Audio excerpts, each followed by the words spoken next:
কি জীবন! চোখের সামনে অহরহ এগুলো ঘটনা দেখছি আমরা। যাচ্ছে খুব সাদাল্লাদ করে, বর বিয়ে করতে যাচ্ছে, কার অ্যাক্সিডেন্ট, শেষ, ডেড।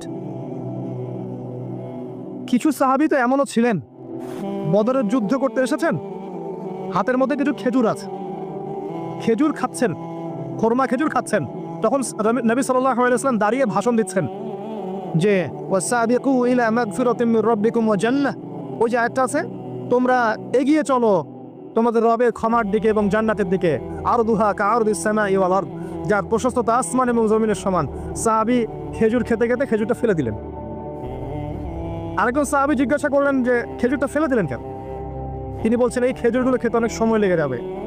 নবী সাল্লাল্লাহু আলাইহি ওয়াসাল্লাম এমন কথা বলেছেন, এটা শোনার পরে আমি আর এক সেকেন্ড নষ্ট করতে যাচ্ছি না। খেজুর ফেলে দিয়ে যুদ্ধে ঝাঁপিয়ে পড়লেন, দেন শহীদ হয়ে জান্নাতে চলে গেলেন। তারাও তো মৃত্যুর স্বাদ গ্রহণ করেছেন, তাই না? আরেকজন ইহুদি ব্যক্তি উহুদের যুদ্ধের দিন সকালবেলা মুসলিম হয়েছে। ইহুদিরা তো আমাদের চিরশত্রু, আপনারা জানেন। এটা জানার জন্য ডক্টরেট করার দরকার নেই, থিসিস করার দরকার নেই। প্যালেস্টাইনের দিকে দেখেন বুঝতে পারবেন, ফিলিস্তিনকে দেখেন বুঝতে পারবেন। অ্যামনেস্টি ইন্টারন্যাশনাল বলে একটা সংস্থা আছে না, এরা পর্যন্ত দেখলাম গতকালকে রিপোর্ট দিয়েছে যে বিগত এই 50-60 বছর ধরে এরা ফিলিস্তিনদের উপর যা নির্যাতন করেছে, এটা মানবতার ইতিহাসে কখনো করা নাই। যাই হোক, একজন ইহুদি যুবক সকালবেলা উহুদের মাঠে আসছেন, এসে জিজ্ঞাসা করছেন যে আমার আগে কি করা উচিত, আগে কি আমি যুদ্ধে যাব না আমি আগে মুসলিম হব? সাহাবীরা তাকে বললেন আগে কালিমা শাহাদাত পড়, তারপরে উহুদের মাঠে আসো। সে এসেছে এই কারণে যে নবী সাল্লাল্লাহু আলাইহি ওয়াসাল্লাম মদিনায় আছেন, মদিনায় আরও ইহুদিরা আছে। ইহুদিরাই আগে বলতো শেষ জামানে একজন নবী আসবেন, যার নাম হবে আহমদ। সব মিলে গেছে, তারপরেও তারা গ্রহণ করছে না। এই ছেলে সত্য চিনতে পেরেছে, সে চলে আসছে সত্যের কাছে, এসে ইসলাম কবুল করে যুদ্ধ করলো, শহীদ হয়ে গেল। নবী সাল্লাল্লাহু আলাইহি ওয়াসাল্লাম দেখলেন তার লাশটা, দেখে বলছেন এই যুবক, এই ইহুদি যুবক এখানে কি করছে? সাহাবীরা বললেন সকালবেলা মুসলিম হয়েছে, যুদ্ধ করে শহীদ হয়ে গেছে রাসূলুল্লাহ। নবীজি বললেন সাল্লাল্লাহু আলাইহি ওয়াসাল্লাম, আমিলা কলিল উজিরা কাসীর, সে অল্প আমল করলো কিন্তু বিশাল পুরস্কার পেয়ে গেল। জীবন তো তাদেরও ছিল। এটা তো সশস্ত্র যুদ্ধের কথা বাদ দেন, নর্মালি সুমাইয়া রাদিয়াল্লাহু আনহা, আবু জাহেল তাকে নির্যাতন করছে, তার লজ্জাস্থানে বর্ষা ঢুকিয়ে দিয়ে, চিন্তা করতে পারেন, লজ্জাস্থানে বর্ষা নিক্ষেপ করে হত্যা করলো। সুমাইয়া রাদিয়াল্লাহু আনহা দেখতে কালো বর্ণের, চেহারা সুন্দর নয়, হয়তো বা আপনার মতো সুন্দর নয়, জান্নাতে এখন হাসছে ইনশাআল্লাহ তাআলা। তার স্বামী ইয়াসের, আবু জাহেল তাকে পিটাতে মেরে ফেললো, সে মারা গেল, শহীদ হয়ে গেল। অনেক ওলামায়ে কেরামকে, ইমাম, মুস্তাহিদ, মুহাদ্দিস দেখবেন সারাটা জীবন এত মেহনত করেছেন দ্বীনের জন্য, বিয়ে শাদী করার সময় পান নাই, এমনও আছেন ইমাম এবং মুহাদ্দিস। জীবন তো তাদেরও ছিল। শুধু সাহাবী কেন, তাবেঈদের দিকে তাকান, তাবেঈন তাকান, আমাদের 4 ইমামের দিকে তাকান। আবু হানিফা রাহিমাহুল্লাহ শেষ বয়সে জেলখানায়, কথিত আছে বিষ প্রয়োগে তাকে হত্যা করা হয়েছে। তার টাকার অভাব ছিল না, তিনি কিন্তু আমার মতো হতদরিদ্র ছিলেন না। আল্লাহ পাক তাকে সম্পদ দিয়েছিলেন, সমস্ত সম্পদ বিলিয়ে দিয়েছেন দ্বীনের জন্য। ইমাম শাফিঈ রাহিমাহুল্লাহ, তার দিকে তাকান। আহমদ বিন হাম্বল রাহিমাহুল্লাহ, তার দিকে তাকান। তাকে পিটানো হচ্ছে আর বাগদাদের রাস্তায় ঘোরানো হচ্ছে, কারণ সমাজের মানুষ ফতোয়া দিয়েছে একটা, তিনি ফতোয়া দিচ্ছেন আরেকটা। ওই যে হিল্লা কথা আর ঠিকা বিবাহ নিয়ে একে, তিনি বলছেন ইলামু ইয়া আহলা বাগদাদ, হে বাগদাদের মানুষটা জেনে রাখো যে আমি কোশ্চিনকালেও এই প্রথাকে জায়েজ করলাম না, তোমরা চিনে রাখো যে আমার নাম আহমদ। জীবন তাদেরও ছিল। ইমাম মালিক রাহিমাহুল্লাহ, তাকে এত মার দেওয়া হয়েছিল, হাত বাঁধতে পারতেন না নামাজের মধ্যে, নামাজে হাত বাঁধতে পারতেন না। সাহাবীদের থেকে নেন, তাবেঈ থেকে নেন, তাবেঈ থেকে নেন, মুস্তাহিদ ইমাম থেকে নেন, দুনিয়ার জীবন তারাও কিন্তু ভোগ করেছেন আর আমরাও ভোগ করছি। আমাদের ভোগের সিস্টেমটা দেখেন, তাদের ভোগের সিস্টেমটা দেখেন। আমরা বাঁচছি দুনিয়ার জন্য, তারা বেঁচেছে পরকালের জন্য। আমরা দুনিয়ায় বাঁচছি দুনিয়ার জন্য, দুনিয়ার একটা চাকরি, একটা ব্যবসা, একটা পরিবার, একটা স্ট্যাটাস, বাড়ি গাড়ি, টাকা কড়ি, সম্পত্তি, এগুলোর জন্য। কিন্তু তারা বেঁচেছেন আল্লাহর জন্য, পরকালের জন্য। যে ব্যক্তি দুনিয়ার জন্য দুনিয়া করে, আল্লাহ পাক তাকে ইহকাল পরকাল দুটোই নষ্ট করে দিবে। যে ব্যক্তি পরকালের জন্য দুনিয়া করবে, আল্লাহ পাক তার দুনিয়া গুছিয়ে দিবেন, আখিরাতও গুছিয়ে দিবেন ইনশাআল্লাহ। প্রথম কথা হচ্ছে এই যে দুনিয়ার জীবনকে প্রাধান্য দেওয়া যাবে না। দুনিয়ার জীবনে প্রতিটা কাজ আপনি একটা উদ্দেশ্যই করবেন, সেটা হচ্ছে আল্লাহ সন্তুষ্ট। বিয়ে শাদী করেছি কেন? আল্লাহর জন্যে। পরিবার গঠন করেছি কেন? আল্লাহর জন্যে। সন্তান নিয়েছি কেন? আল্লাহর জন্যে। দিন শিখেছি কেন? ইলম শিখেছি কেন? আল্লাহর জন্যে। চাকরি কেন করি? আল্লাহর জন্যে। প্রতিটা কাজ ইবাদত হবে যদি আপনি মুহাম্মদ সাল্লাল্লাহু আলাইহি ওয়াসাল্লামের তরিকা মেনে চলেন। একটা বিষয় বোঝার বাকি আছে আমাদের, দুনিয়ার জীবনটা 1 সেকেন্ডের জীবন।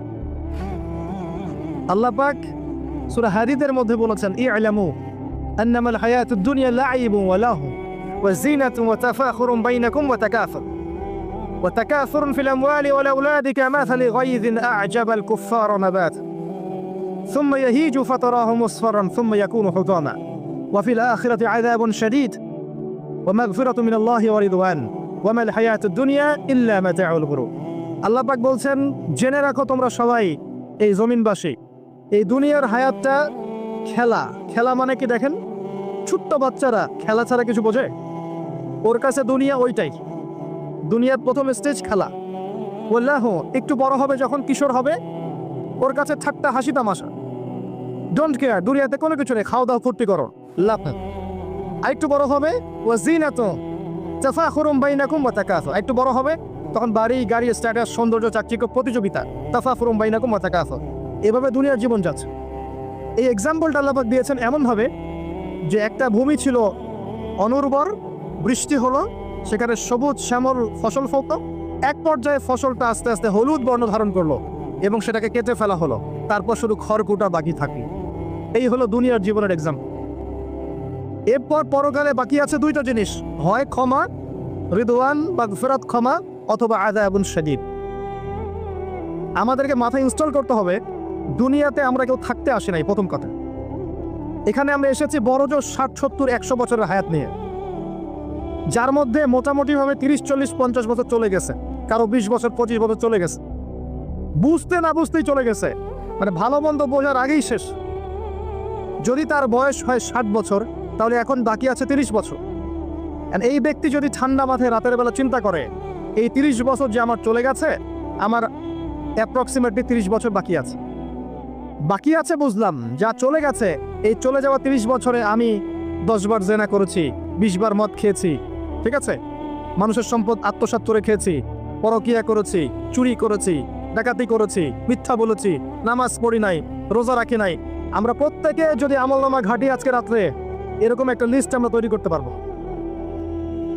আজকে রাত্রে বাসায় ফিরে গিয়ে প্রত্যেকে যদি একটা আমলনামা ঘাটতে চাই, চোখ বন্ধ করে চিন্তা করি যে এই 30 বছর আমি কি করেছি, দেখবেন আপনি জেনার পাপ পাবেন, মাদকের পাপ পাবেন, অন্যের সম্পদ আত্মসাতের পাপ পাবেন, নামাজ না পড়ার পাপ পাবেন, রোজা রাখেন নাই, যাকাত দেন নাই, কোনো কোনো ক্ষেত্রে মিথ্যা বলেছেন, প্রতারণা করেছেন, মানুষের সম্পদ লুটে পুটে খেয়েছেন, অনেক কিছু করেছেন। কিন্তু আমাদের চলাফেরা দেখলে মনে হয় যে আমরা কোনো পাপ করিনি। এই জায়গায় ঠান্ডা মাথা চিন্তা করে আপনি দেখবেন পাপ 2 রকম। কয়রকম? 2 রকম। আপনি দেখবেন আল্লাহর সাথে জড়িত কিছু পাপ পাবেন, নামাজ পড়েন নাই, রোজা রাখেন নাই, মিথ্যা বলেছেন, ইত্যাদি ইত্যাদি। কিছু পাপ পাবেন আল্লাহর সাথে জড়িত, কিছু পাবেন মানুষের সাথে জড়িত। আল্লাহর সাথে জড়িত পাপগুলো ক্ষমা নেওয়া খুব সহজ। ওযু করে এসে 2টা রাকাত নামাজ পড়ে চোখের জল ফেলে দিয়ে, চোখের পানি ফেলে দিয়ে আল্লাহর কাছে হাত তুলে খালি যদি বলে আল্লাহুম্মা আনতা রাব্বি, বলেন আল্লাহুম্মা আনতা রাব্বি লা ইলাহা ইল্লা আনতা খলাকতানি আনা আবদুক ওয়া আনা আলা আহদিক ওয়া ওয়া'দিকা মাস্তাতা'তু আউযু বিকা মিন শাররি মা সানা'তু আবুউ লাকা বিনি'মাতিকা আলাইয়া ওয়া আবুউ বিযানবি ফাগফিরলি ফাইন্নাহু লা ইয়াগফিরু যুনুবা ইল্লা আনতা। এটা না পারেন, অ্যাটলিস্ট আস্তাগফিরুল্লাহাল্লাযী লা ইলাহা ইল্লা হুয়াল হাইয়ুল কাইয়ুম 3 বার চোখের পানি ফেলে দেন, আল্লাহর কাছে ওয়াদা করেন আল্লাহ যা করেছি ছেড়ে দিব, আগামী যতদিন বেঁচে থাকবো কোরআন এবং সুন্নাহর বাইরে এক চুল যাব না ইনশাআল্লাহ, এবং আগামী দিনগুলোতে আল্লাহ পাক তোমার আদেশ যখন যেভাবে আসবে আমি পালন করবো ইনশাআল্লাহ। যদি আল্লাহ পাক মনের মধ্যে খুলুসিয়াত দেখেন যে তাওবাতান নাসুহা করছে, মন থেকে তওবা করছে, আল্লাহ পাক আপনার সমস্ত গুনাহগুলোকে নেকিতে কনভার্ট করতে পারে। আল্লাহ পাক শুধু গুনাহ মাফ করবেন তা নয়, আল্লাহ পাক গুনাহগুলোকে নেকি দিয়ে পরিবর্তন করতে পারে। আমি দলিল দিচ্ছি, ইল্লা মান তাবা সূরা ফুরকান পড়ে দেখেন। তারা ব্যতীত যারা তওবা করলো ওয়া আমানা ওয়া আমিলা আমালান সালিহা, এবং যারা ঈমান এনেছে এবং সতামল করলো, উলাইকা ইউবাদদিলুল্লাহু সাইয়্যাতিহিম হাসানাত, আল্লাহ পাক এই সব মানুষের গুনাহগুলোকে নেকি দিয়ে পরিবর্তন করে দিবেন ইনশাআল্লাহ। আমাদের নবী মুহাম্মদ সাল্লাল্লাহু আলাইহি ওয়াসাল্লাম দিনে 70 বার, কোন বর্ণনা এসেছে 100 বার তওবা করতেন। 100 বার পড়তেন আস্তাগফিরুল্লাহ ওয়া আতুবু ইলাইহি, আস্তাগফিরুল্লাহ ওয়া আতুবু ইলাইহি। যার আগের কোনো পাপ নাই, পিছনের কোনো পাপ নাই, দিনে 100 বার তওবা করতেন। আমরা একটা রাত এভাবে চিন্তা করেছি যে আমার পাপ কি কি। আজকে রাতে গিয়ে চিন্তা করেন, দেখবেন আপনি একটা পাপে পরিপূর্ণ একটা আমলনামা পাবেন। এবার আপনি চিন্তা করেন যে আপনি যদি আগামী 30 বছর বাঁচেন বা 40 বছর বাঁচেন, এই সময়টাকে আপনি কিভাবে মূল্যায়ন করতে চান।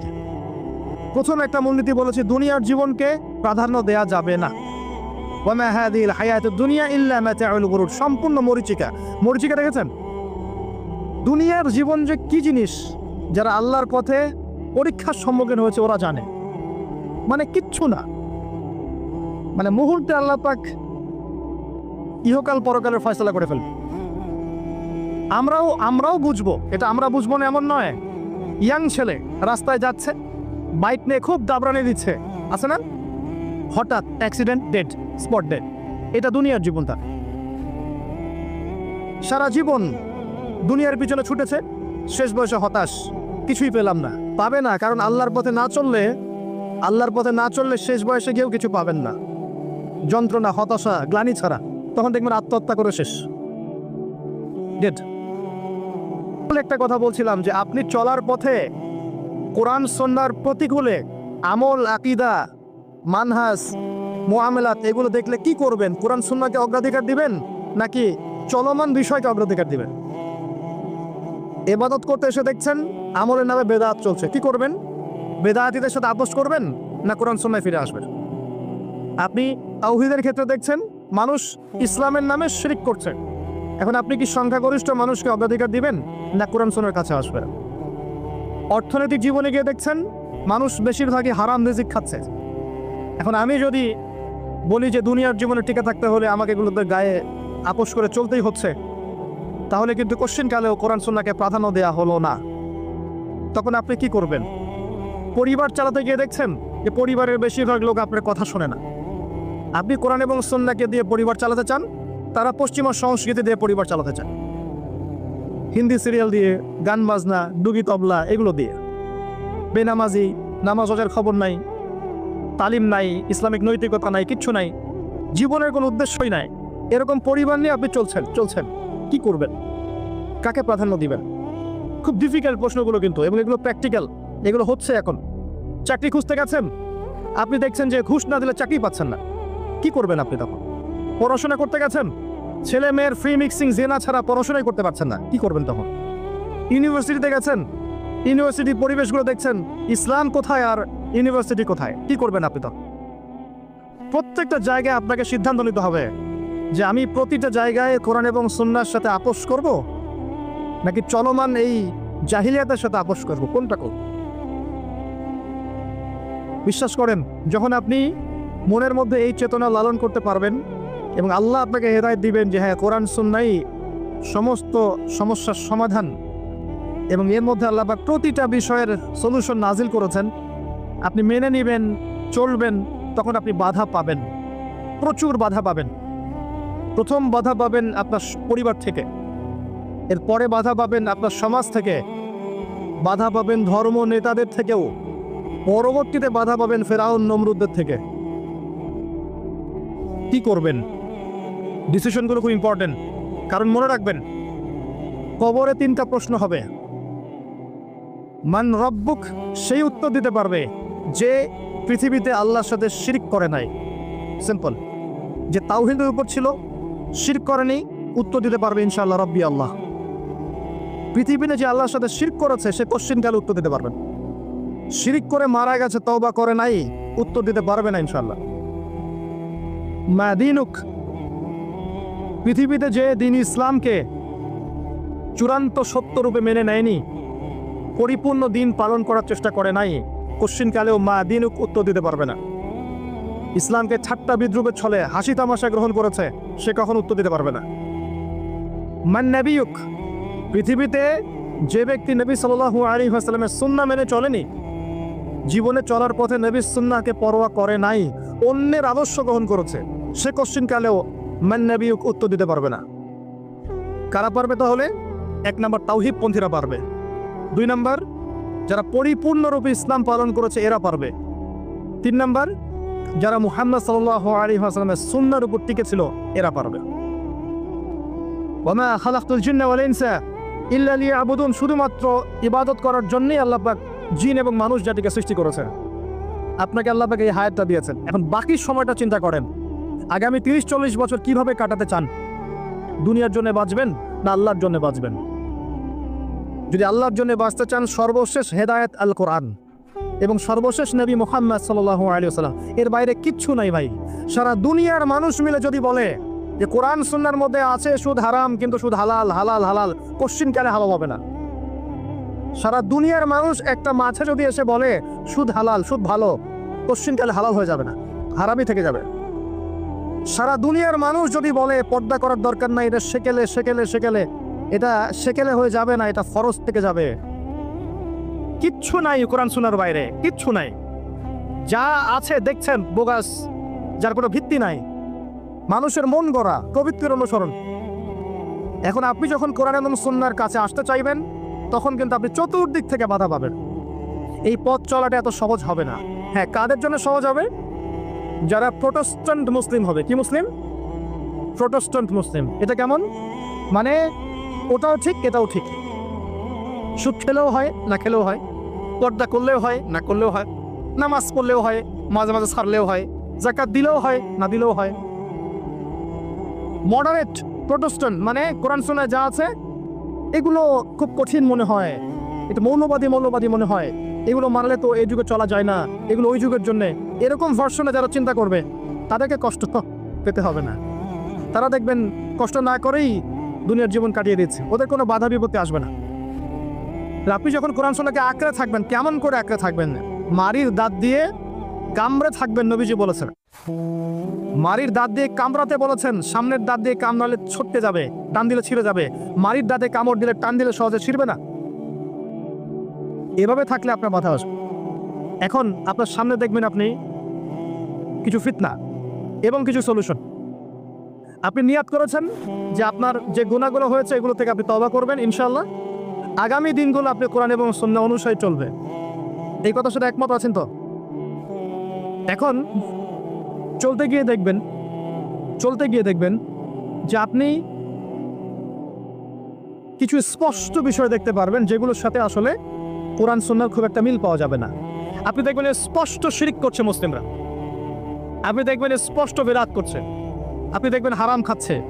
মুসলিম যুবকরা মাদক, পর্নোগ্রাফি, জেনা, ফ্রি মিক্সিং, আপনার জুয়া, ক্যাসিনো, এই যে আপনার টিকটক প্রজন্ম, এগুলো নিয়ে ব্যস্ত আছে। আপনি স্পষ্ট দেখবেন মেয়েরা বেহায়ের মধ্যে ঘুরে বেড়াচ্ছে। আপনি স্পষ্ট দেখবেন যে আপনি হালালে থাকলে চাকরি পাচ্ছেন না। আপনি স্পষ্ট দেখবেন পরিবারের লোকজন কথা শোনে না। আপনি এমনও দেখবেন ওলামায়ে কেরামের মাঝে ঐক্য নাই, এমন দেখবেন। আপনি এমনও দেখবেন যে মানুষ দিনকে দুনিয়ার বিনিময়ে বিক্রি করে দিচ্ছে। আর এমন দেখবেন যারা আপনার উপরে আছে তারা দিন সম্পর্কে তেমন কোনো জ্ঞান রাখে না। এমন জটিল পরিস্থিতিতে আপনি কি করবেন তখন? এরপরে আপনি যখন বিশ্বের দিকে তাকাবেন, তখন দেখবেন বিশ্বের সমস্ত পরাশক্তিরা ঐক্যবদ্ধ ইসলামের বিরুদ্ধে। বিশ্বের সমস্ত বড় বড় পরাশক্তিরা ঐক্যবদ্ধ ইসলামের বিরুদ্ধে। দেখবেন আপনি ইসলামের কোনো খিলাফা নাই, দেখবেন কোনো ইমাম নাই, কোনো আমির নাই, কোনো জামাআ নাই। দেখবেন আপনি সেই রকম সলফে সালিহিনের যুগের মতো সৌর্যবীর্য, ব্যক্তিত্ব, গায়রত কিছু নেই। মনে হবে যেন আমরা দাসত্বের শৃঙ্খলা আবদ্ধ হয়ে গেছে। তখন আপনি কষ্ট পাবেন মনে মনে। আপনার মধ্যে ইমান থেকে থাকলে আপনি কষ্ট পাবেন, ভিতর থেকে কষ্ট ফিল করবেন। যদি প্যারালাইজড রোগী হয়ে থাকেন তাহলে কষ্ট ফিল করবেন না। চেতনা থাকে দিনের, কষ্ট ফিল করবেন। তখন আপনার স্ট্রাগল শুরু হবে। তখন আল্লাহ যদি আপনাকে বুঝ দেন, আল্লাহ দেখবেন আপনি কি করেন। আপনার মেধা দিয়ে আল্লাহ আপনি কি করেন, আপনার অর্থ দিয়ে আপনি কি করেন, আপনার হায়াতটা দিয়ে আপনি কি করেন, আপনার এই যে জনবল দিয়ে আপনি কি করেন, আল্লাহ আপনাকে যা দিয়েছেন তা দিয়ে আপনি দিনের জন্য কি করছেন, আল্লাহ পাক তখন দেখবেন। এই জায়গায় আমি আপনাকে কিছু সলিউশন বলছি। এটা শুধু আপনাকে বলছি তা নয়, আমি নিজেও এটা ফিল করি, লালন করি। আর আমি এমন কিছু বলবো না যা আমি নিজে আপনার জন্য পছন্দ করি না। যেটা আমি নিজের জন্য পছন্দ করি সেটাই আপনাকে বলবো। প্রথম কথা, এখানে আপনাকে গাইডেন্স দিবে আল কোরআন। এরকম সিচুয়েশনে আপনাকে পথ দেখাবে অনলি আল কোরআন, এরপর নবী সাল্লাল্লাহু আলাইহি ওয়াসাল্লামের হাদিস। এখানে আপনার দায়িত্ব আসবে প্রথমত কোরআন পড়া শিখতে হবে। প্রথম কাজটা কি ভাই? কোরআন পড়া শিখতে হবে, তেলাওয়াত শিখতেই হবে, নিয়মিত তেলাওয়াত করতে হবে। একটা দিন যাবেন আপনার জীবনে যে কোরআন তেলাওয়াত আপনি করেন না, ইনশাআল্লাহ। বেশি থেকে বেশি করবেন, বেশি থেকে বেশি। আমার পরামর্শ হচ্ছে দিনে এক পারা করে করার চেষ্টা করুন। এরপর দায়িত্ব চলে আসবে আপনার কোরআন বোঝা। আপনি কিছু অংশ মুখস্থ করবেন, হিফজ করবেন, অর্থটা বোঝার চেষ্টা করবেন, কোরআনের ভাষাটা শেখার চেষ্টা করবেন। এর সব কিছু আপনি বুঝতে পারবেন না, তখন কি করবেন? আলেম ওলামার কাছে যাবেন, তাদের সোহবতে গিয়ে পড়ে থাকবেন। যে বিষয়টা বুঝতে পারছেন না জিজ্ঞাসা করে জেনে নেবেন। ফাসআলু আহলা যিকরি ইন কুনতুম লা তা'লামুন। এরপর কোরআনের আদেশ নিষেধগুলো আপনি মেনে চলবেন নিজের পরিবারে এবং নিজের অধীনস্থদের মধ্যে। এরপরে আপনি থেমে যাবেন না। কোরআনের দাওয়াত আপনি যতটুকু জানেন এটা মানুষের কাছে প্রচার করবেন, মাদ্রাসা করবেন, মসজিদ আবাদ করবেন, বক্তব্য চালু করবেন, কোরআনের একটা রেভলিউশন ক্রিয়েট করবেন ইনশাআল্লাহ। কোরআনের জন্য আপনার জান মাল অর্থ বিলিয়ে দিবেন। ওই একটা ছোট্ট কাজ দেখবেন পরকালে জান্নাতে যাওয়ার ওসিলা হয়ে গেছে ইনশাআল্লাহ। তারপর আপনি সুন্নতকে পাবেন, ওই সুন্নতের উপরে আপনার 24 ঘন্টাকে সাজাবেন। দিন রাত প্রতিটা আমল আপনি সুন্নাহ অনুযায়ী করার চেষ্টা করবেন। এরপরে গিয়ে আপনার দায়িত্ব আরো বাড়বে। এরপর দায়িত্ব চলে আসবে উম্মাহ কেন্দ্রিক। আপনার তাসকিয়া অর্জন করতে হবে, আত্মশুদ্ধি অর্জন করতে হলে সবসময় পরকালের ফিকির করতে হয়, মৌতের স্মরণ করতে হয়, বেশি বেশি কোরআন তেলাওয়াত করতে হয়, এতিমের মাথায় হাত বোলাতে হয়, আপনার সাদাকা বেশি বেশি করতে হয়, মাঝে মাঝে রোজা রাখতে হয়।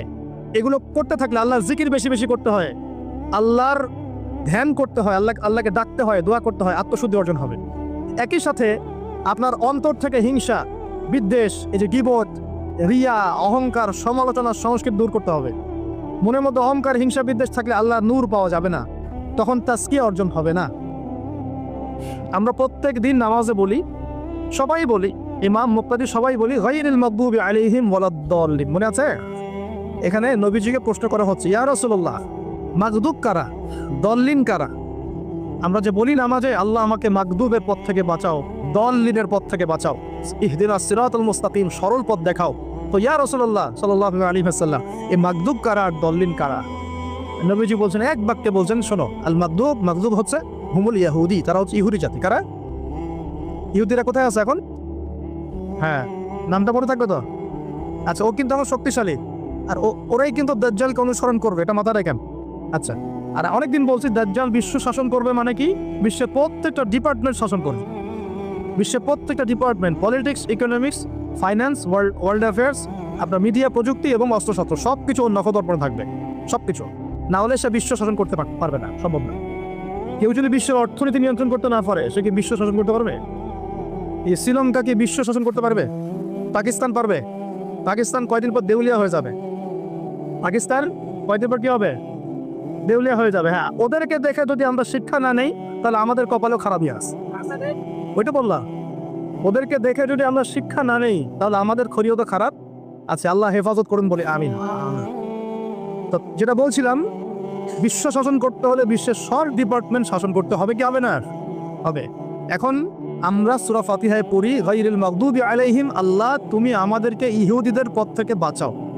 ওয়ালাদ-দাল্লিন, দাল্লিন মানে নবীজি বলছেন হুমুন নাসারা, তারা হলো ওই নাসারা বা খ্রিস্টান জাতি যারা বলে যে আল্লাহর সন্তান আছে। বলেন হাউস, আল্লাহ পাকের সন্তান আছে? আমরা কি বলি? লাম ইয়ালিদ, তিনি কাউকে জন্ম দেননি, কারো কাছ থেকে জন্ম।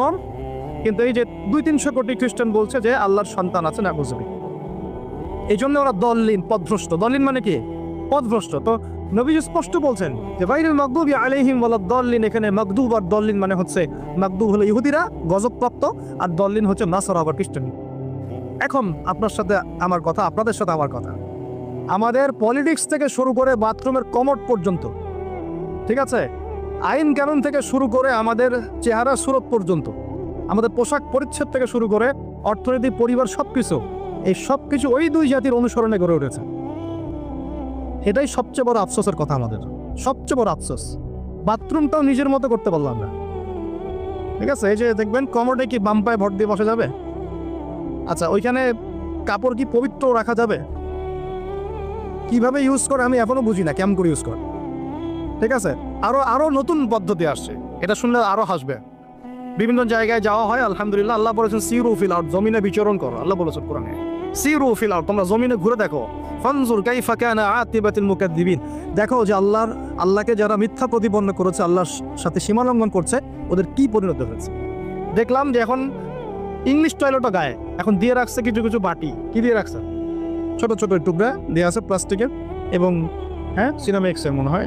ওইখানে দাঁড়াই করতে হবে। 1 নাম্বার করলে দাঁড়াই করতে হবে, এবং সবগুলো একই মাপের দেওয়া আছে।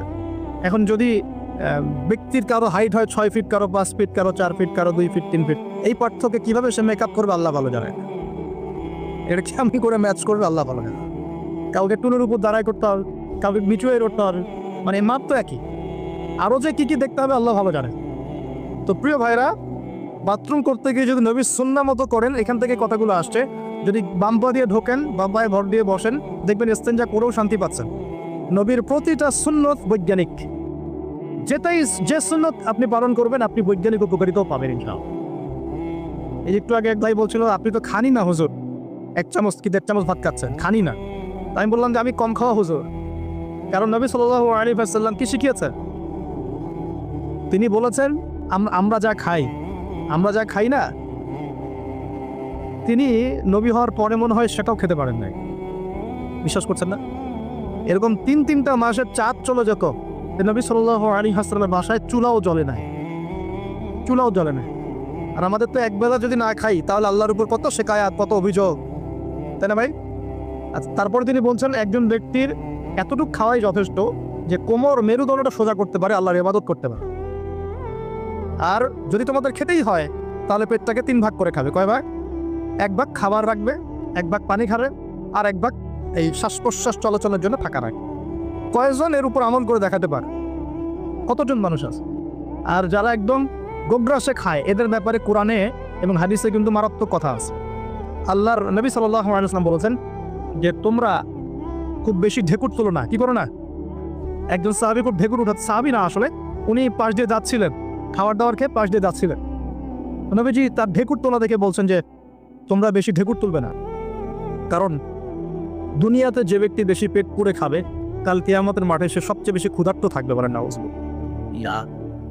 খাবেন আপনার নিজের পেটটাকে 3 ভাগ করবে, 1 ভাগ খাবার, 1 ভাগ কি পানি, আর 1 ভাগ শ্বাস প্রশ্বাসের জন্য ফাঁকা।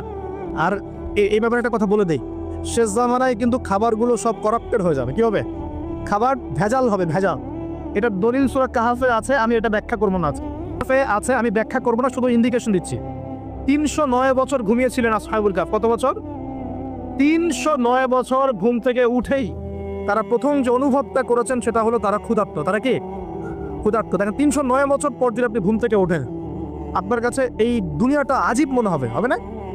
কিন্তু ওনারা ক্ষুধার্ত, পকেটে কিছু মুদ্রা ছিল, যেই মুদ্রাগুলোর মান 309 বছরও কমে যায় নাই। কমে গিয়েছে না। এখন আপনি আপনার মুদ্রা নিয়ে ঘুমান 300 বছর, দেখেন তারপর কি হয়। কি হবে? টাকা থাকবেও না, যাইব গা। আচ্ছা, তারপরে শুনেন, এরপরে উঠেই তারা বলছে ফালিয়ানজুর আইয়ুহা আজকা তুআমা, এই মুদ্রাগুলো দিয়ে বাজারে কাউকে পাঠাও, তোমাদের 9 জন 10 জনের মধ্যে একজনকে বাজারে পাঠাও। ফালিয়ানজুর, সে যেন বাজারে গিয়ে দেখে আইয়ুহা আজকা তুআমা, কোন খাবারটা পবিত্র খাবার, ফ্রেশ খাবার। ঘুম থেকে উঠেও ফ্রেশ খাবারের দিকে তাদের নজর কেন? আর এই সূরা আপনাকে দাজ্জালের ফিতনা থেকে বাঁচাবে কেন? আর দাজ্জালের যুগেই বা সব, দাজ্জালের শাসনের যুগের সব খাবারগুলো আস্তে আস্তে ম্যানুফ্যাকচার্ড এবং ভেজাল হচ্ছে কেন? এগুলোর মধ্যে মিল আছে না? তার মানে যত জামানা শেষের দিকে যেটা থাকবে, খাবারের ভেজাল তত বাড়তে থাকবে। এই সময় আপনাকে অবশ্যই ফ্রেশ খাবার খুঁজে বের করতে হবে। খাবার আগে মানুষ খেত, খাবারের মধ্যেই চিকিৎসা ছিল, তাই না? রোগের আরোগ্য ছিল। এখন সেই খাবার খেয়ে মানুষ অসুস্থ হয়ে যাচ্ছে। বুঝতে পারছেন না? খাবারের মধ্যে থাকে উপাদান, ভালো উপাদান, যে উপাদানগুলো পেটের ভিতরে গেলে, শরীরে গেলে শরীরটা সুস্থ হয়। এখন সেই খাবার খেয়েই মানুষ অসুস্থ হয়ে যাচ্ছে। এটা কোন হাদিসের সাথে মিলে জানেন? আনতালিদাল আমাতু রাব্বাতুহা, দাসী তার মনিবকে জন্ম দিবে। দাসী মনিবকে জন্ম দিবে মানে হচ্ছে সমাজের ন্যায় অন্যায়, হক বাতিল, সত্য মিথ্যার মানদণ্ড উল্টে যাবে। যেটা ভালো সেটা হয়ে যাচ্ছে খারাপ, খারাপটা হচ্ছে ভালো। সমাজের সত্যবাদী ব্যক্তি হয়ে যাচ্ছে মিথ্যাবাদী, মিথ্যাবাদীকে মানুষ সত্যবাদী বলা শুরু করছে। আমানতদার ব্যক্তি হয়ে যাচ্ছে খেয়ানতকারী, খেয়ানতকার ব্যক্তিগুলো আমানতদার হয়ে যাচ্ছে। সমাজের সবচেয়ে ভালো মানুষকে মানুষ খারাপ বলছে, সবচেয়ে খারাপ মানুষকে খুব ভালো বলছে। উল্টে যাচ্ছে, খেয়াল করে দেখেন, উল্টে যাচ্ছে। বাবার হাতে ছেলে মায়ের খাচ্ছে, ছেলের হাতে মা মায়ের খাচ্ছে, এরকম হচ্ছে না? যাকে একটা দায়িত্ব দিয়ে রাখবেন এবং তোমার উপর আমি বিশ্বাস করলাম, দায়িত্ব দিলাম, সে আপনার বিশ্বাস ভঙ্গ করে রেখে দিচ্ছে। এই হচ্ছে না? বিশ্বাস উড়ে যাচ্ছে, প্রতারণা বাড়ছে। মানে কি? মানুষ আল্লাহ পাকের হালালগুলোকে হারাম করে নিচ্ছে, হারামগুলো হালাল করে নিচ্ছে। বুঝতে পারছেন না মনে হয়? হালালগুলোকে মানুষ আস্তে আস্তে হারাম করতেছে, হারামগুলোকে আস্তে আস্তে হালাল করতেছে। এটা হচ্ছে না? হচ্ছে। খুব খেয়াল করেন, এখানে খাবার খেয়ে আপনার উপকার পাওয়ার কথা, খাবার খেয়ে আপনি অসুস্থ হয়ে যাচ্ছে। উল্টা হচ্ছে, উল্টা চলতেছে দুনিয়া। দুনিয়া কি চলছে? উল্টা। ছেলে পড়ছে মেয়ের পোশাক, মেয়ে পড়ছে ছেলের পোশাক।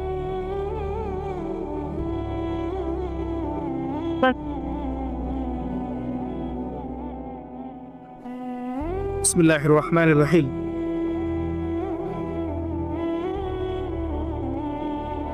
আল্লাহ পাকের শুকরিয়া আদায় করি, বলি আলহামদুলিল্লাহ। নবী সাল্লাল্লাহু আলাইহি ওয়াসাল্লামের প্রতি দরুদ পেশ করি, বলি আল্লাহুম্মা সাল্লি আলা মুহাম্মদ, আল্লাহুম্মা বারিক আলা মুহাম্মদ। সম্মানিত উপস্থিতি, যে কথা বলছিলাম, পরিবেশটা একটু রক্ষা করেন। আমরা খুব লম্বা করব না, গুছাই শেষ করছি বসে। আমরা যে পয়েন্টটা ছিলাম সেটা হলো যে আমরা যদি আমাদের জীবনের প্রতিটা কাজ দুইটা শর্ত মেনে চলি, তাহলে প্রতিটা কাজ কি হবে বলেন? ইবাদত হবে। কি হবে? ইবাদত। শর্ত নাম্বার 1, প্রত্যেকটা কাজ করতে হবে আল্লাহর সন্তুষ্টির জন্য। কার সন্তুষ্টির জন্য? আর 2 নাম্বার, প্রত্যেকটা কাজ করতে হবে একজন ব্যক্তির আদর্শে। তার নাম কি? মুহাম্মদ রাসূলুল্লাহ সাল্লাল্লাহু আলাইহি ওয়াসাল্লাম। এখন সব কাজ বলতে কি শুধু নামাজ, রোজা, হজ, যাকাত? না, জীবনের সব কাজ। এই একটা জিনিস যদি বুঝতে পারি, আমাদের আজকের ওয়াজ সফল ইনশাআল্লাহ। আমরা আমাদের জীবনের প্রতিটা কাজ আমাদের প্রিয় নবী মুহাম্মদ রাসূলুল্লাহ সাল্লাল্লাহু আলাইহি ওয়াসাল্লামের তরিকা মতো করবো ইনশাআল্লাহ। রাজি আছেন ইনশাআল্লাহ? তাহলে এখন বলেন, 5 ওয়াক্ত নামাজ নবীর তরিকায় পড়া যাবে তো ইনশাআল্লাহ? নবীর তরিকায় নামাজ মানে ধীর স্থির ভাবে নামাজ। আমি এই তর্কে যাব না, হাত বাদ দেন কোথায়, ঠিক আছে? ওই তর্ক সবাই করে না, ওই তর্ক সবাই করে না। এই মাসআলাগুলোকে নিয়ে যারা মুফতি আছেন তারা কথা বলেন। আমি মুফতি নই, অর্থাৎ এই মাসআলাগুলোকে নিয়ে আমি আপনাদের সাথে কোনো কথা বলছি না। আমি বলছি আপনাদেরকে, নামাজ প্রতিষ্ঠা করা, কায়েম করার মানে হচ্ছে নামাজটা হতে হবে নবীর মতো খুশু খুজুতে। খুশু খুজু কি জিনিস? নামাজটা ধীর স্থিরভাবে হবে। নামাজে কি পড়ছি সেটা বোঝার চেষ্টা করতে হবে। নামাজে কি বলছি আল্লাহর সাথে সেটা বোঝার চেষ্টা করতে হবে। নামাজে রুকুর অর্থ কি, তাসবিহ কি, সেজদায় আমি কি পড়ি, 2 সেজদার মাঝখানে দোয়ার অর্থ কি, তার সামনে দোয়া মাসুরের অর্থ কি, নামাজের সেজদায় আমি বেশি বেশি দোয়া করতে পারছি কিনা, নামাজ পড়েও আমি গুনাহ থেকে বেঁচে থাকতে পারছি কিনা, এই বিষয়গুলো বেশি ইম্পর্টেন্ট। আমি কি বোঝাতে পারছি? নামাজ ধীর স্থিরভাবে, রিল্যাক্সে, তাড়াহুড়ো নাই, বুঝে বুঝে পড়ার চেষ্টা করবে। আল্লাহ পাক তৌফিক দান। যারা নামাজ ঘড়ি ছেড়ে দেই তাদের জন্য একটা হাদিস। নবী সাল্লাল্লাহু আলাইহি ওয়াসাল্লাম বলেছেন, মান তারাকা সালাতান মুতাআম্মিদান ফাকাদ কাফা। মনে রাখবেন, নবীজি বলেছেন, কেউ যদি তার উপরে অর্পিত ফরজ নামাজ ছেড়ে দেয়, নামাজ পড়াকে জরুরি মনে করে না, ফাকাদ কাফারা, সে ব্যক্তি কুফরি করলো। বলেন নাউজুবিল্লাহ। নামাজ কি ছাড়বো ভাই ইনশাআল্লাহ? আল্লাহ পাক আবার সবাইকে 5 ওয়াক্ত নামাজি বানিয়ে দেন, বলি আমি। এবং রমজান মাস আসার আগেই নামাজের স্পিড আবার ধরতে হবে, পারবো ইনশাআল্লাহ? আল্লাহ আমাদের সবাইকে কবুল করুন, বলি আমিন। এবং রমজান মাসে সুস্থতার সাথে রোজা রাখার তৌফিক দান করুন। হ্যাঁ, রমজানের শব্দটা যখন এসেই গেল, আর 2টা কথা বলি। রমজান মাসের সবচেয়ে বড় বৈশিষ্ট্য হচ্ছে এই মাসে আল্লাহ পাক কোরআন নাজিল করেছেন। কি করেছেন? এখন সারা বিশ্ব জুড়ে একটা ইস্যু চলছে না, কোরআন ইস্যু, কোরআন পড়িয়ে দেয় ইস্যু, ঠিক আছে? যে কোরআন পুড়িয়ে দিয়েছে, আমার দৃষ্টিতে তার চেয়ে বড় অধম সেই ব্যক্তি যে মুসলিম পরিবারে জন্মগ্রহণ করেও কোরআন তেলাওয়াত করা শেখে না। হয়তো আমার কথা বুঝতে পারছেন। কোরআন একজন পুড়িয়ে দিয়েছে, যদি আমার ক্ষমতা থাকতো ওর গর্দান নামাই দিতাম, কিন্তু তার চেয়েও বড় অপরাধী আমার কাছে আছে, আমাদের চোখে আছে। কে? যে মুসলিম পরিবারে 20-30-40 বছর থেকে আছে, মুসলিম সমাজে, মুসলিম পরিবারে নামাজে যায়, ইমামদেরকে জেনে, আলেমদের সাথে সম্পর্ক আছে, এরপরেও সে কোরআন তেলাওয়াত করতে পারে না। এ বড় অপরাধী আমার কাছে। কে বড় অপরাধী? এটা লজ্জার না? একটা মুসলিম পরিবারের থেকে আমি কোরআন তেলাওয়াত করতে জানবো না, লজ্জা না? নাকি আপনারা সেই সব শায়েখ হতে যাচ্ছেন যে কোরআন তেলাওয়াতও করতে জানে না, বাহাসের জন্য ডাকে মানুষকে? দেখেন নাই এরকম আছে না? মনে হয় যেভাবে ইসলাম পালন করা যাবে। ইসলামের জ্ঞান অর্জনের প্রথম ধাপটাই হচ্ছে বিশুদ্ধ করে কোরআন তেলাওয়াত করা শুরু। প্রথম ধাপ কি? আগে বিশুদ্ধ করে কোরআন তেলাওয়াত করা শিখতে হবে। এরপরে আসবে কোরআন হিফসের ব্যাপার, আরবি ব্যাকরণ শেখার ব্যাপার, কোরআনের তাফসীর করার ব্যাপার, হাদিসের ইবারত পড়ার যোগ্যতা অর্জন করা, আস্তে আস্তে আকীদা পড়বে, উসুলের বই পড়বে, ফিকহের বই পড়বে, তারপর এই যে আপনার কুতুবে সিত্তা পড়ে শেষ করবে। তারপরে গিয়ে সে মাশাআল্লাহ একজন দাঈ, আলেম, মুফতি এগুলো হচ্ছে। আলহামদুলিল্লাহ। তো শুরুটা কোত্থেকে হচ্ছে? শুরুটা কোত্থেকে? কোরআন বিশুদ্ধ করে তেলাওয়াত করা। এই শুরুটাই যদি আমাদের ঠিক না হয়, তাহলে কি কোরআন ঘরে রেখে খালি চুমু খেলে হবে? কোরআন কি খালি চুমু খাওয়ার জন্য? কোরআন থেকে তাবিজ লেখার জন্য? কোরআন বাবা মারা গেলে কোরআন তেলাওয়াত করবে এই জন্যে? 40 দিন কোরআন তেলাওয়াত করবে এই জন্যে? কেউ মারা গেল, ব্যাস আমরা কোরআন দিয়ে একটা মাহফিল করে দিলাম, ব্যাস সব হয়ে গেল? আস্তাগফিরুল্লাহ। আল্লাহ পাক আমাদের সবাইকে যেন কোরআন তেলাওয়াত শেখার তৌফিক দান করেন। একটা চ্যালেঞ্জ গ্রহণ করেন, একটা চ্যালেঞ্জ গ্রহণ করেন যে আমি নিজে কোরআন তেলাওয়াত করা শিখবো, আরো 10 জনকে শিখাবো। পারা যাবে না? এই একজন প্রত্যেকে যদি নিজে শিখি আর প্রত্যেকে যদি 10 জন করে শেখাতে পারি, শোনেন, প্রত্যেকে যদি নিজে শিখি এবং নিজ নিজ পরিবার বা নিজের আমার আন্ডারে যাওয়া আছে, মনে করেন আপনি একজন একটা গার্মেন্টসের মালিক, আপনার আন্ডারে অনেক মানুষ চাকরি করে না? নিজে নামাজ পড়লেন, নিজে কোরআন তেলাওয়াত করা শিখলেন। আপনি যদি তাদেরকে নৈশকালীন কোরআন শেখান, সবার নেকি আপনি পাচ্ছেন না? আপনার পরিবার আছে, পরিবারে আপনি নামাজ পড়েন, এখন আপনি কোরআন তেলাওয়াত করতে জানেন, এখন আপনার মা, বোন, স্ত্রী, সন্তানদেরকে আপনি শেখালেন। এই পুরো পরিবারটা কোরআন ওয়ালা হলো না? একটা সমাজের দায়িত্বশীল আমি। হ্যাঁ, চেয়ারম্যান সাহেব মনে করেন বললেন যে আমি নামাজ পড়ি, আমি কোরআন তেলাওয়াত করতে জানি, আমি এলাকার সব মানুষকে কোরআন তেলাওয়াত করা শেখাবো ইনশাআল্লাহ। পারা যাবে না? এভাবে যদি সবাই দায়িত্ব নেই, আমার বিশ্বাস 10 বছরের মধ্যে বাংলাদেশের 16 কোটি মানুষের কোরআন শেখানো যাবে। ওই দিন আর স্লোগান তুলতে হবে না, জাল কোরআনের আলো ঘরে ঘরে চাও, অটোমেটিকলি সবার ঘরে কোরআন জ্বলে যাবে। জানবে না? এই কাজটা না করে খালি স্লোগান দিলে কাজ হবে? বলেন তো কাজ হবে? এই যে একটা আয়াতই বললাম, গায়রুল মাগদুবি আলাইহিম ওয়ালাদ-দাল্লিন, এখন তো বুঝলেন আয়াতের অর্থ কি? আল্লাহর রাসূল আমাদেরকে বলছেন তোমরা ইহুদিদের পথ অনুসরণ করো না, তোমরা নাসারাদের পথ অনুসরণ করো না। কিন্তু বাস্তবতা হচ্ছে আমার সব ক্ষেত্রেই ওদের আদর্শই চলছে না? আপনার বিয়ের শাদী, বিয়ের আগের অনুষ্ঠান, গায়ে হলুদ, আপনার পরিবার, আপনি যে মিডিয়াগুলো দেখছেন সেই মিডিয়াগুলা, হ্যাঁ, আপনার পলিটিক্যাল সিস্টেম, সুদভিত্তিক অর্থনৈতিক সিস্টেম, তারপরে আপনার কি বলবো, দেহের পোশাক পরিচ্ছদ, লেবাস, পোশাক, চেহারা, সুরত, সবকিছু ওদের মতো না? আমি তো দেখালাম, এমনকি বাথরুমের কবর্ড পর্যন্ত ওদের মতোই, তাই না? তো এখন এই একটা আয়াত বুঝলেই আপনি বুঝতে পারছেন যে আসলে সব উল্টা চলছে।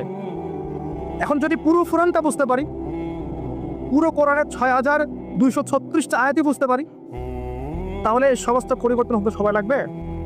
এই কারণেই তো কোরআন থেকে দূরে সরানোর জন্য এত পায়তারা চলছে। মানুষ চাচ্ছে, এক শ্রেণীর মানুষ চাচ্ছে বিশ্বের যে মুসলিমরা যেন কোরআন থেকে দূরে সরে যায়। তারা জানে যদি আমরা কোরআন থেকে দূরে সরে যাই, আমাদেরকে শাসন করা সহজ হবে। ওই পশ্চিমারা আমাদেরকে শাসন সহজেই করতে পারে। আর আমরা যদি কোরআনকে আঁকড়ে ধরি, ওদের বাপেরও ক্ষমতা নেই আমাদেরকে শাসন করি, বরং আমরা ওদেরকে শাসন করবো ইনশাআল্লাহ।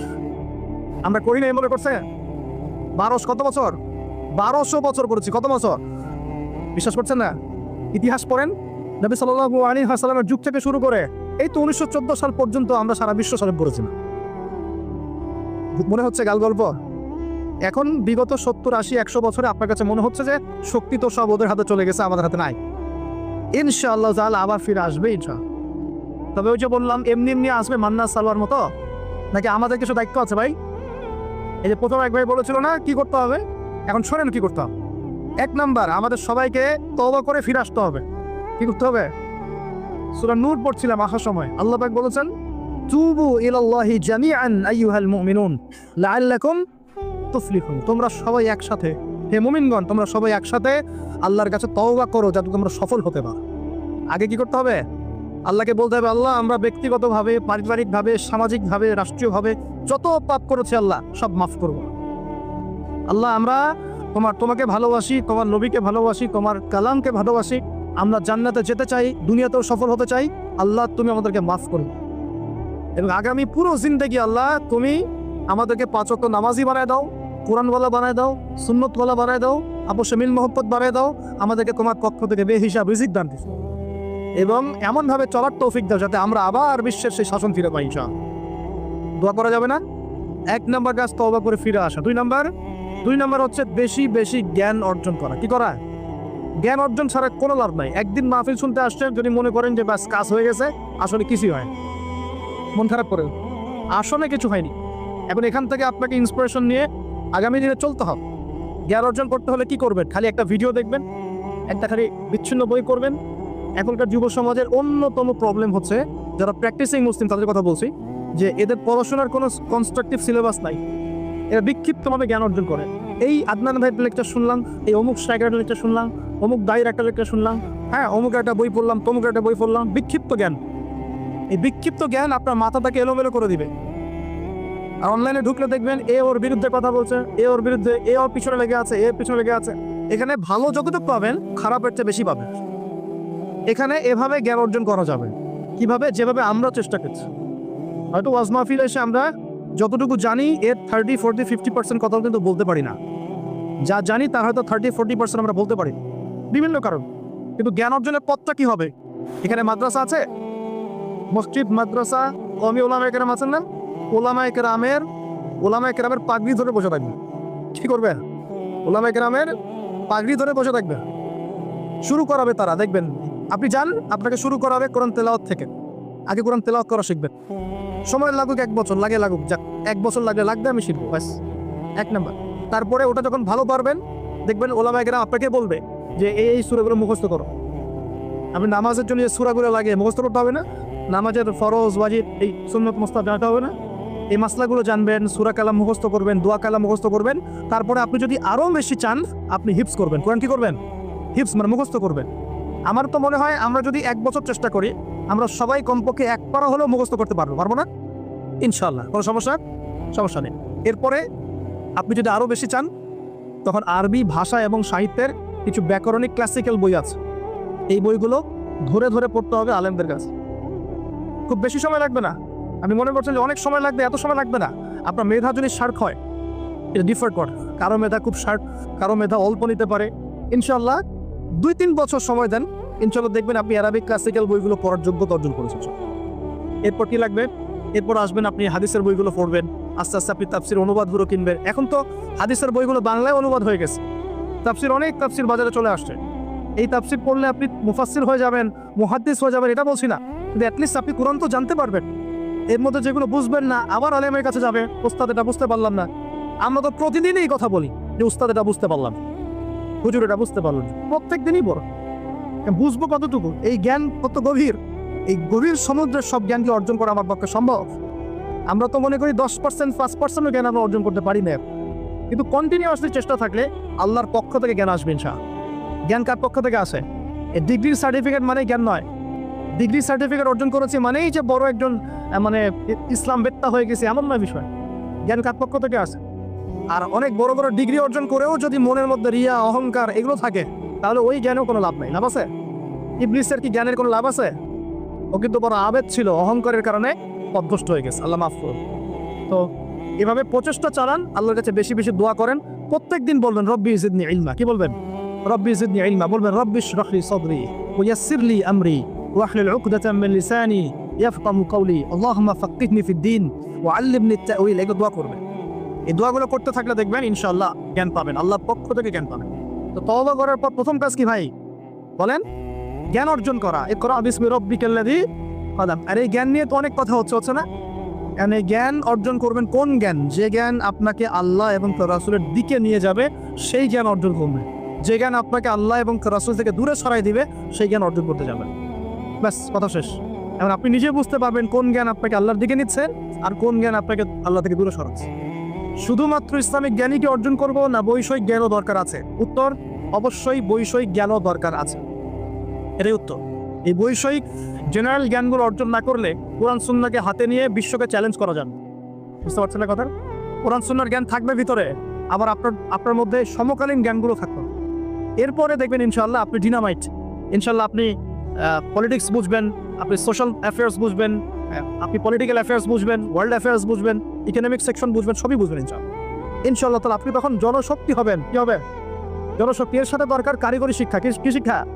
এই শিক্ষাটাও খুব দরকার। কারণ চাইনিজরা দেখেন না, কারিগরি শিক্ষার এবং কৃষি শিক্ষায় মানে দক্ষ হওয়ার ফলে তারা কৃষি জমি বাড়াতে পেরেছে, প্রবৃদ্ধির হার বাড়াতে পেরেছে, এবং কারিগরি শিক্ষা, প্র্যাকটিক্যাল শিক্ষাও শিক্ষিত হয়ে ওরা সারা বিশ্বের ডিভাইস যন্ত্রগুলো তৈরি করছে এবং সারা বিশ্বের মার্কেট দখল করে বসে আছে। আপনার হাতে যে ফোনটা, ওটাও দেখবেন তারই তৈরি না।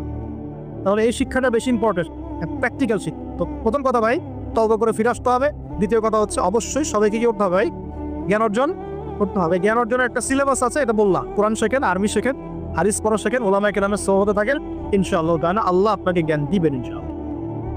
আর জ্ঞান আসা মাত্রই যে আমি সবকিছু বুঝে ফেলবো তা নয়। জ্ঞান অর্জন একটা ক্রমবর্ধমান সিলসিলা, দোলনা থেকে কবর পর্যন্ত শেখার কোনো শেষ আছে? আল্লাহ পাক আমাদের সবাইকে জ্ঞান অর্জন করার তৌফিক দান করুন। এরপর কি, ওই যে আল্লাহ পাক ইবাদত করতে পাঠিয়েছেন দুনিয়ায়, তাই যতটুকু জানবো ততটুকু আমল করবো ইনশাআল্লাহ। করা যাবে ইনশাআল্লাহ? যা জানি আমল করবো ইনশাআল্লাহ। জেনেছি আজকে আমি যে সুবহানাল্লাহ পড়লে 100 বার সুবহানাল্লাহ পড়লে 1000 নেকি হয়, বাস আমল করা হবে। জেনেছি আজকে কোরআনের একটা হরফ করলে 10 নেকি হয়, কোরআন তেলাওয়াত করবো ইনশাআল্লাহ। এখনই জেনেছি সূরা কাহাফের প্রথম 10 আয়াত মুখস্থ করলে আল্লাহ দাজ্জাল থেকেও বাঁচাবেন, মুখস্থ করে দিন। একটু আগে জানলাম ঘুমানোর আদব কি, আজকে আমল করবো ইনশাআল্লাহ। একটু আগে জানলাম ইস্তেনজা করার আদব কি, আজকে আমল করবো ইনশাআল্লাহ। যা জানবো আমল করবো ইনশাআল্লাহ, করা যাবে ইনশাআল্লাহ। এবং নিজে আমল করবো, সবার আগে নিজের পরিবারে প্রতিষ্ঠা করবো। আগে সমাজে দোষ দিব না, আগে কোথায় দিব, আগে পরিবারে। আমার পরিবারে যদি বেনামাজি থাকে আমার সন্তান সন্ততি, আর আমি নামাজের ওয়াজ করে বেড়াই, মানুষ শুনবে? আমার পরিবারে আল্লাহ না করুক যদি নিজের বউ বেপর্দায় চলে, হ্যাঁ, আর আমি যদি আসে আপনাকে পর্দার ওয়াজ করি, আপনি শুনবেন? করে দিলেও শুনবেন। এই কারণে আগে নিজের পরিবারের মধ্যে কায়েমের চেষ্টা করতে হবে। এখানে একটা কথা বলে রাখি, অনেক চেষ্টা করার পরেও কখনো কখনো পরিবারের লোকজন নাও শুনতে পারে, বুঝতে পারলেন? অনেক চেষ্টা করেছেন, তারপরেও পরিবারের লোক শুনছে না, এমন হতে পারে না? নূহ আলাইহিস সালামের ক্ষেত্রে হয় নাই, লূত আলাইহিস সালামের ক্ষেত্রে হয়নি, হয়েছে। তাই বলে হতাশ হবেন না, তখন ওদের হিসাব ওরা দিবে, আপনার হিসাব আপনি দিবেন। আপনি আপনার মতো চেষ্টা করেছেন, আল্লাহ পাক তৌফিক না করুন। পরিবারে প্রতিষ্ঠা করব আমল, এরপরে আমি সমাজে দাওয়াতি কাজ করব। দুটো কাজ করব, এক আমর বিল মারুফের কাজ করব, সবাইকে সৎ কাজে আদেশ করব, সৎ কাজে আদেশ করব। আর দুই তানহাউনা আনিল মুনকার ওয়া নাহি আনিল মুনকার, এই কাজ করব, মানুষকে আমি অন্যায় থেকে নিষেধ করব ইনশাআল্লাহ। কেন? কারণ আল্লাহ পাক সূরাতুল আলী ইমরানের 110 নম্বর আয়াতে বলেছেন, কুনতুম খায়রা উম্মাহ, তোমরা হচ্ছে শ্রেষ্ঠ জাতি। তোমরা মানে আমরা, উম্মতে মুহাম্মদ। তোমাদের কাজ তিনটা। কুনতুম খায়রা উম্মাহ উখরিজাত লিন-নাস, তোমাদেরকে মানব জাতির কল্যাণের জন্য বের করা হয়েছে। তা'মুরুনা বিল মা'রুফ, তোমরা সবাই মানুষকে সৎ কাজে আদেশ করবে। ওয়া তানহাউনা আনিল মুনকার, সবাই তোমরা অসৎ কাজে নিষেধ করবে। ওয়া তু'মিনুনা বিল্লাহ, আল্লাহর প্রতি ঈমান রাখবে। এই তিনটা আমাদের কাজ। আল্লাহ পাক আমাদের সবাইকে এই আমর বিল মারুফ নাহি আনিল মুনকার এই আমল করার তৌফিক দান করুন। এগুলো শেখার জন্য তাবলীগ জামাত একটা ভালো প্ল্যাটফর্ম। ওখানে যাবেন, সময় লাগাবেন, আপনাকে সুন্নত শেখাবে, নামাজের ট্রেনিং দেওয়া হবে, নামাজ পড়া শেখাবে, আপনাকে দাওয়াত দেওয়া শেখাবে। সীমাবদ্ধতা সবার মধ্যেই আছে, তারপরেও আমাদেরকে এই ধাপগুলো অতিক্রম করেই সামনের দিকে যেতে হবে। আল্লাহ পাক তৌফিক দান। আর এটা খুবই দুঃখজনক যে এখন আমাদের এই ভাইদের মধ্যেও অনেক সময় কিছু ফিকশন দেখা যাচ্ছে। আমরা দোয়া করে আল্লাহ পাক তাদের মধ্যে এই যে বিভক্তি, আল্লাহ পাক এই বিভক্তিটাকে দূর করে দিন। আমি ঐক্যবদ্ধ আর তৌফিক দান করুন বলে আনি। খুবই আফসোসের বিষয়, এগুলো আল্লাহ পাক আমাদেরকে হেফাজত করুন, বোঝার তৌফিক দান করুন। ওয়া'তাসিমু বিহাবলিল্লাহি জামিআন ওয়া লা তাফাররাকু, আল্লাহ বলছেন তোমরা সবাই আল্লাহর রজ্জু একসাথে ধরো, ঐক্যবদ্ধ হবে, দলে দলে বিভক্ত হয়েও না।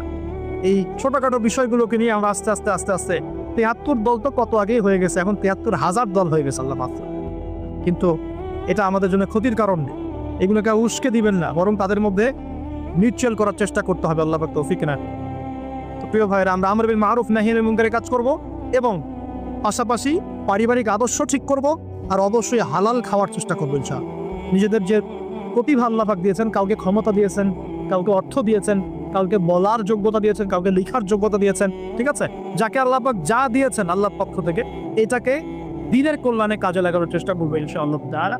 দেখবেন ইনশাআল্লাহ আবার সেই সোনালী দিন ফিরে আসবে ইনশাআল্লাহ, যেদিন আমরা নিজেরাও আমল করব, পরিবারও সুন্দর হবে, সমাজও সুন্দর হবে, ইসলাম এই জমিনেও বিজয় হবে ইনশাআল্লাহ, আর আখিরাতেও জান্নাতে যাবো ইনশাআল্লাহ।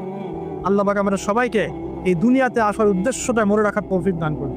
আল্লাহ বলেছেন দুনিয়ায় পাঠিয়েছি আল্লাহর ইবাদত করার জন্য, অন্য কোনো কারণে নয়। দুইটা কাজ করলে ইবাদত হবে, এক প্রতিটা কাজ আল্লাহ সন্তুষ্টির জন্য করব, দুই নবীর সুন্নাহ মতো করব। এর ফলে কি হবে? এর ফলে আমরা সেই গন্তব্য অর্জন করব যেটা সূরা আলে ইমরানের 185 নম্বর আয়াতে বলা আছে। কত নম্বর আয়াত? 185। এটাই শেষ আয়াত। আল্লাহ রাব্বুল আলামিন বলছেন কুল্লু নাফসিন যায়িকাতুল মাউত। এই কারাগারের দুনিয়ার জীবন সংক্ষিপ্ত, এখানে সমস্ত সত্তা মৃত্যুর স্বাদ গ্রহণ করবে, ঠিক আছে? এবং কিয়ামতের মাঠে তোমাদের সবাইকে জাত জাত প্রতিদান দেওয়া হবে। এবার তোমাদের গন্তব্য শোনো, ফামান যুকজিহা আনিন নার, ওই দিন যাকে জাহান্নামের আগুন থেকে বাঁচানো হবে, ওয়া উদখিলাল জান্নাহ, এবং জান্নাতে ঢুকিয়ে দেওয়া হবে, ফাকাদ ফাজ, ওই ব্যক্তি হচ্ছে সব। This is the real definition of success. কথা বুঝতে চেষ্টা করেন, এটা হচ্ছে the real and final destination and definition of success. এটা সাফল্যের সবচেয়ে সেরা এবং কি বলবো, চূড়ান্ত সাফল্যের সংজ্ঞা। এটা হলো সবচেয়ে সেরা এবং চূড়ান্ত সাফল্যের সংজ্ঞা। দুনিয়ার সাফল্যের সংজ্ঞা ঠিক না। এই বাড়ি গাড়ি টাকা করে স্ট্যাটাস ক্ষমতা এগুলো সাফল্যের সংজ্ঞা আমরা মানিয়েছি, এগুলো সাফল্যের চূড়ান্ত সংজ্ঞা নয়। চূড়ান্ত সংজ্ঞা এই আয়াতে আছে, ফামান যুকজিহা আনিন নার, যাকে জাহান্নামের আগুন থেকে বাঁচিয়ে দেওয়া হবে, ওয়া উদখিলাল জান্নাহ, যাকে জান্নাতে ঢুকিয়ে দেওয়া হবে, ফাকাদ ফাজ, এই সফল হলো মা, কদ আফলাহাল মুমিনুন, এই যে মুমিনরা সফল হয়েছে। কথা বুঝতে পারছেন? অতএব সাফল্যের সংজ্ঞা আমাদেরকে শেখানো হয়, এটা চূড়ান্ত সংজ্ঞা নয়, ওইটাই সাফল্যের চূড়ান্ত সংজ্ঞা। পৃথিবীতে আমার অনেক ক্ষমতা আছে, জান্নাত না লাভ করতে পারলে কোনো লাভ নেই। দুনিয়াতে আমি অনেক বড় আলখাল্লা পরে আলেম টাইটেল নিয়ে বসে আছি, জান্নাতে ঢুকতে না পারলে আমি সফল। দুনিয়াতে আমাকে মানুষ অনেক বড় কিছু বলছেন, এই মুফাসসিরে কোরআন, হাবি জাবি ইত্যাদি ইত্যাদি, এগুলোর সাথে আমার কোনো সম্পর্ক নেই। আমরা তালেবে ইলম, জ্ঞানের ছাত্র, জান্নাতে ঢুকতে না পারি এগুলো কিছুই না আমার ঠিক। দুনিয়াতে আপনাকে অনেক বড় অর্থনীতিবিদ বলা হচ্ছে, বুদ্ধিজীবী, বিশাল কিছু, আপনি একদম ক্ষমতাধর, বিশ্ব নেতা, জান্নাতে ঢুকতে না পারলে আপনি ব্যর্থ। জান্নাতে ঢুকতে না পারলে আপনি খবর আছে, এই পুলসিরাত পার না হতে পারলে সমস্যা আছে, শেষ, সব শেষ। ফিরআউনের কথা মনে করেন, কত বড় প্রতাপশালী, এক হুকুমে সারা বিশ্ব জয় করে ফেলে, শেষ, ও যাইতে পারবে না জান্নাতে, শেষ।